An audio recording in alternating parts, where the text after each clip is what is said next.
A paz de Jesus, tudo bem com vocês? Meu nome é Lucas, hoje a gente está no 29º dia ou 30º dia da Bíblia do nosso dia a dia. Hoje a gente vai ler Marcos 5, mas antes de tudo vamos rezar ao Espírito Santo para que ele nos conduza na nossa leitura. Vinde, Espírito Santo, enchei os corações dos vossos fiéis e acendei neles o fogo do vosso amor. Enviai, Senhor, o vosso Espírito, e tudo será criado, e renovareis a face da terra. Oremos, ó Deus que instruíste os corações dos vossos fiéis com a luz do Espírito Santo. Fazei que apreciemos retamente todas as coisas, segundo o mesmo Espírito, e gozemos sempre da sua consolação, por Cristo Senhor nosso. Amém. Jesus e seus discípulos chegaram à outra margem do lago, na região dos Gerasenos. Logo que Jesus desceu do barco, um homem que tinha um espírito impuro saiu do meio dos túmulos e foi a seu encontro. Ele morava nos túmulos e ninguém conseguia amarrá-lo, nem mesmo concorrentes. Muitas vezes tinha sido preso com grilhões e com correntes, mas ele arrebentava as correntes e quebrava os grilhões, e ninguém conseguia dominá-lo. Dia e noite andava entre os túmulos e pelos morros, gritando e ferindo-se com pedras. Ao ver Jesus de longe, o homem correu, caiu de joelhos diante dele e gritou bem alto: Que queres de mim, Jesus, filho de Deus Altíssimo? Por Deus, não me atormentes. Jesus, porém, disse-lhe: Espírito impuro, saia deste homem.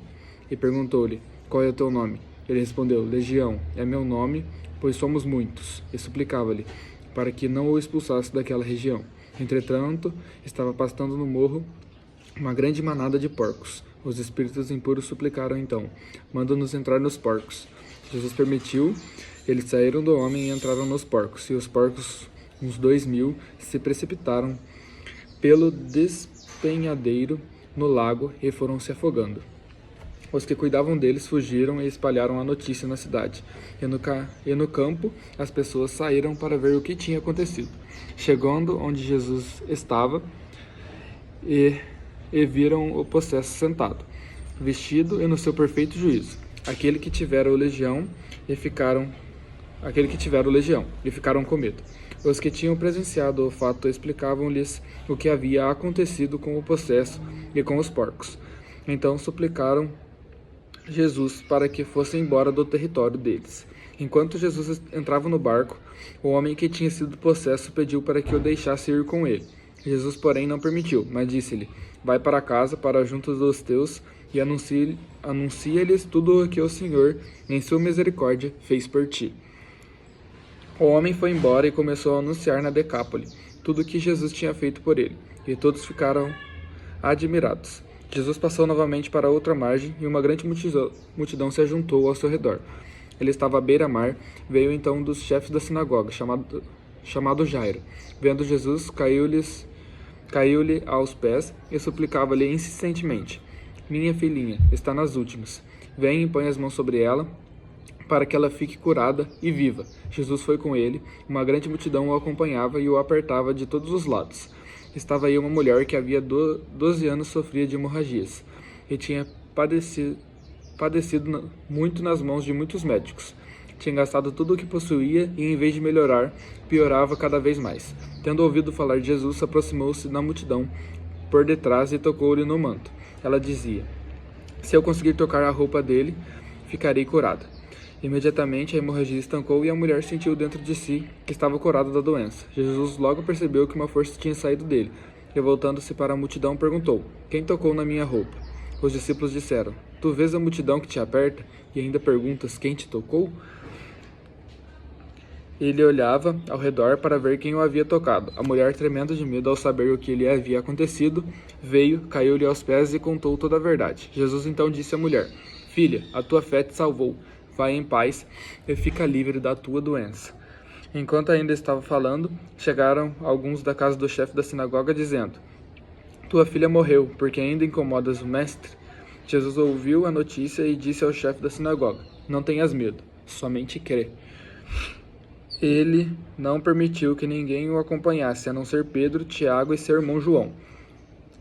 Quando chegaram à casa do chefe da sinagoga, Jesus viu a agitação, pois choravam e lamoreavam muito. Entrando na casa, ele perguntou: Por que essa agitação? Por que chorais? A menina não morreu, ela dorme.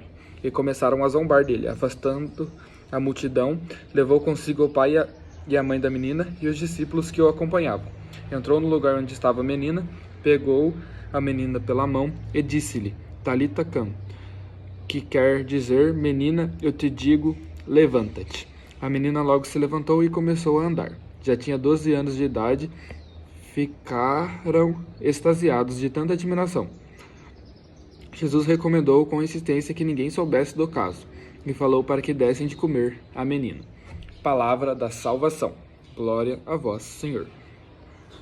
Dá um beijo na sua Bíblia em sinal de respeito à palavra de Deus, tá? Pessoal, hoje eu não consegui encontrar nenhuma promessa, nem princípio eterno. Então, caso você tenha encontrado aí, faça um comentário me dizendo onde você encontrou essas promessas e esses princípios eternos. Eu consegui encontrar algumas ordens. Vai para casa, para junto dos teus, e anuncia-lhes tudo o que o Senhor, em sua misericórdia, fez por ti.